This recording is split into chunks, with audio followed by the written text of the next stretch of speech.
On this episode of Iowa Flying Farmer, you're invited to go along with us as we volunteer with an organization called Pilots in Pause.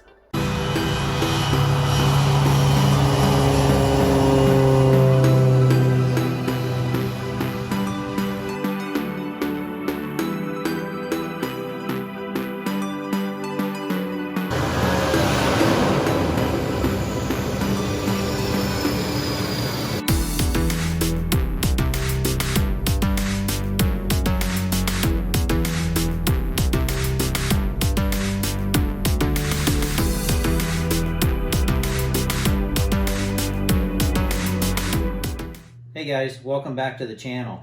So this video, it will be a little bit different. I'm going to talk about an organization that Kimberly and I have been involved with for almost 15 years. So coming up here next month, it'll be 15 years for us that we've been involved with this organization. And the organization name is Pilots in Pause. And what it is it's a bunch of volunteer pilots, and now they've got people in all parts of the country that are registered to be fosters or overnight stays for these animals. It started out to be rescue dog or rescues for dogs.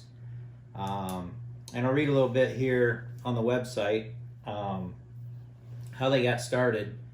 So one of the co-founders, I'm not sure exactly how to pronounce her name, but her name is Debbie Boyce, lived in South Carolina, fell in love with a dog named Brock. Brock was living in a shelter in Florida with dreams of a forever home. Debbie lived hundreds of miles away from the shelter and needed help getting Brock to her home. A pilot friend of Debbie's offered to fly Brock from Florida to South Carolina. So thanks to Brock, hundreds and hundreds of animals are flown to safety, love, and forever homes each week by generous volunteer pilots. So this Debbie's a co-founder. I'm not sure who the other co-founder is, but they decided that since that worked for her, that they should basically put together this organization and build a website, basically, where as a registered user, you can log in, you can see the map of transports that are going across the country, and you can click on them and see if they're going to be near your area, whether you could volunteer, all that sort of stuff.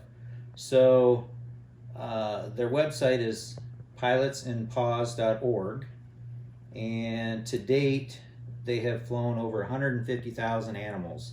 So some of these animals will be in kill shelters, and they're getting ready to be euthanized or whatever, and somebody in that area will go in and, or they'll look and see what animals they are. They'll try and find forever homes for them, and once they do that, they'll get them out of the shelter, and then they'll use like Pilots in Pause to help string together pilots to transport that animal to wherever they need to go. So for instance, one of the ones we did was from, I think the dogs were coming out of Ohio and going to Minnesota. Well, it just so happened we were going to Goshen, Indiana to Kimberly's visit her sisters. So there was a pilot that brought them from Ohio to Goshen, Indiana, and we picked them up there, brought them back to Vinton, and then another pilot met us here and took them on up into Minnesota. So 3 pilots, and we got 5 dogs transported from Ohio to Minnesota. All for free. It's all volunteer. You donate your time, you donate your airplane, your fuel, all that. You don't get reimbursed for anything. The reason why we originally started doing it was that I was a brand new pilot, and I was trying to build time. So rather than just going out and flying around with no purpose, I started researching different things that you could do as a non-commercial pilot to build flight time and serve a purpose. So that's how I came across Pilots in Pause, and then we started flying dogs to rescue them. And I was building time then, and then we were serving a purpose. We were helping to save these dogs. So I believe now they I know I've seen transports where they'll do cats. I'm not sure if they do any other animals. We will only do dogs. Kimberly cannot be in an airplane with cats, so she is very allergic to cats. So that's one we stay away from. But today I was looking at their website. I logged in, and they've got over 14,800 registered users in their site. Like I say, they're not all pilots. Some of them are people that they may be along the line somewhere. Let's just say a flight's going from the East Coast to the West Coast. Well, that's probably going to be a 2-day trip or 3-day. So, we'll need people in the evenings to keep those dogs overnight for us. So there's some of those people registered. But they started back in August of 2008 is what I'm seeing, like when the co-founder signed up on the website. I signed up in March of 2009, so I've been with them quite a bit of their journey since they started, maybe 7 months after they started. So I've only flown maybe a dozen flights. We had a Cessna 172 for quite a while that we did several flights in. And then we sold that and got a Citabria, which is just a little 2-seater airplane. So there's not much room in there for hauling dogs or crates or any of that sort of thing. So we had kind of a 4-year stint there where we didn't do much. And then now that I've retired from General Mills and we now have a Bonanza and I want to get my IFR current again, we are hoping to get back into doing more rescue flights for Pilots and Paws. So let's see. So yeah, we've done about a dozen trips. So we have personally helped rescue around 25 dogs. And let's see, just looking at my notes here. Yeah, they just had their 15-year anniversary last fall. My 15-year anniversary with them will be coming up next month.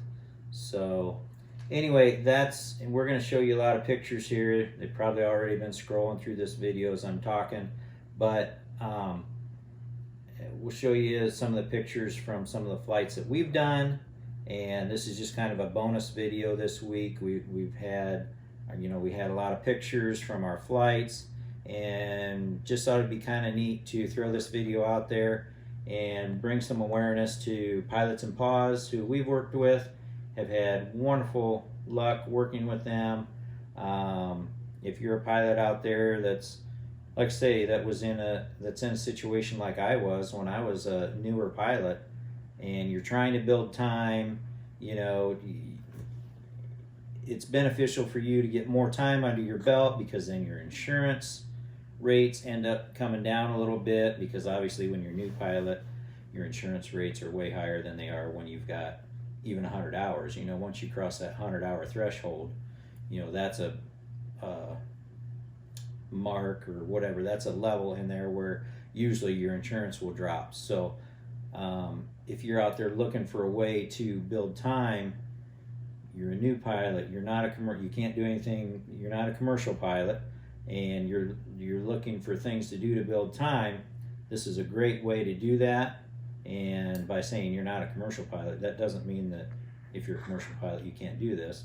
To be a commercial pilot, you have to have 250 hours. So I'm just saying that this is a great way to build time if you're a newer pilot and you're trying to build time towards whatever your goals are in aviation, whether you want to become a commercial pilot or whether you're just trying to get above those certain thresholds to get your insurance rates down. This is a fantastic way to build time and save animals. And I'm not sure if the video has looked at this little spoiled pooch right here, but obviously we are dog lovers, and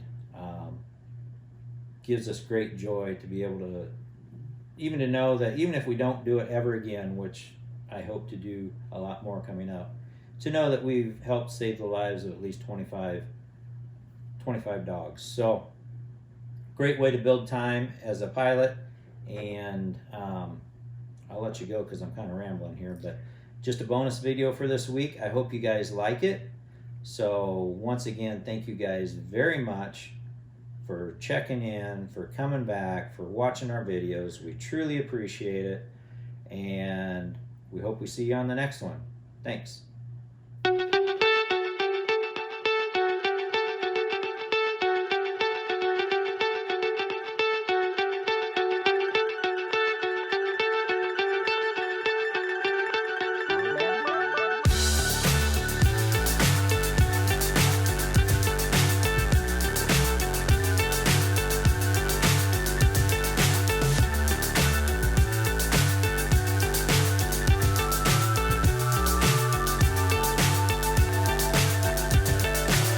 So high I'm hypnotized. What's up is down, what's left is right.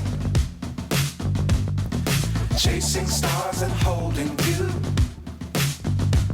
I can't see the end, but we'll see it through.